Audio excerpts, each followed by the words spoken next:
అందరికీ నమస్కారం అండి. మీకు ఈ విషయం తెలుసా? కృష్ణవంశీ గారి దర్శకత్వంలో నాగార్జున గారు న్యాయం అనే ఒక సినిమాలో నటించాల్సి ఉంది. అయితే ఆ సినిమా అర్ధంతరంగా ఆగిపోయిందనమాట. సెట్స్ మీదకి వెళ్ళకముందే ఆగిపోయిందనమాట. కారణాలు తెలిస్తే మీకు సిల్లీగా అనిపిస్తాయి అనమాట. అసలు ఏం జరిగిందంటే కృష్ణవంశీ గారు మొట్టమొదటిగా దర్శకత్వం వహించిన సినిమా గులాబీ అనమాట. ఆ సినిమా విడుదలై సూపర్ డూపర్ హిట్ అయింది. జేడి చక్రవర్తి గారు నటించారు ఆ సినిమాలో. ఆ సినిమా సూపర్ డూపర్ హిట్ అయ్యాక కృష్ణవంశీ గారు ఒక పొలిటికల్ డ్రామా పొలిటికల్ థ్రిల్లర్ని రాసుకుని నాగార్జున గారికి వినిపించడం జరిగింది. నాగార్జున గారు కూడా ఒప్పుకున్నారంట.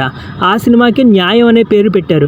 నిర్మాత కూడా ఫిక్స్ అయిందంట. నిర్మాత కూడా ఫిక్స్ అయ్యాక లొకేషన్స్ చూసుకుందామని కృష్ణవంశీ గారు విశాఖపట్నం వెళ్ళారంట. ఒక 2-3 రోజులు తిరిగి కొన్ని లొకేషన్స్ని ఎంచుకున్నారంట. అయితే తర్వాత ఏమైందంటే ఆ పనిలో భాగంగానే విశాఖపట్నంలో కొంతమందితో మాట్లాడడం జరిగిందంట. ఆ మాట్లాడేటప్పుడు ఒక వ్యక్తి పిచ్చాపాటి మాట్లాడితే కృష్ణవంశీ గారితో, మీ గులాబీ సినిమా చాలా బాగుందండి, అచ్చం మీ గురువు గారి సినిమా లానే ఉంది, రామ్ గోపాల్ వర్మ గారి సినిమా లానే ఉంది, రామ్ గోపాల్ వర్మ గారు డైరెక్ట్ చేస్తే ఎలా ఉందో అలాగే ఉందన్నమాట, మీకు చాలా మంచి భవిష్యత్తు ఉందండి, మీ గురువు గారు రామ్ గోపాల్ వర్మ అంతా అవుతారు అని అన్నారంట. ఆ మాటకి కృష్ణవంశీ గారికి ఫ్యూజులు ఎగిరిపోయాయంట.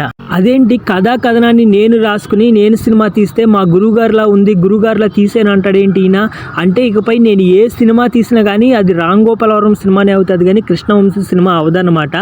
ఇలా అయితే కుదరదు, నాకంటూ ఒక ప్రత్యేకమైన బ్రాండ్ ఉండాలి, ఒక సినిమా చూడగానే ఇది కృష్ణవంశీ సినిమా అని గుర్తుపట్టే విధంగా ఉండాలి, ఇలా అయితే ఏం చేయాలి అని ఆలోచించారంట. రామ్ గోపాల్ వర్మ గారు ఎప్పటికీ టచ్ చేయలేని ఒక సబ్జెక్ట్తో ముందు సినిమా తీసి హిట్ కొట్టాలి అని అనుకున్నారంట. ఇదే విషయాన్ని నాగార్జున గారితో చెప్పి న్యాయం సినిమాని రద్దు చేస్తారంట.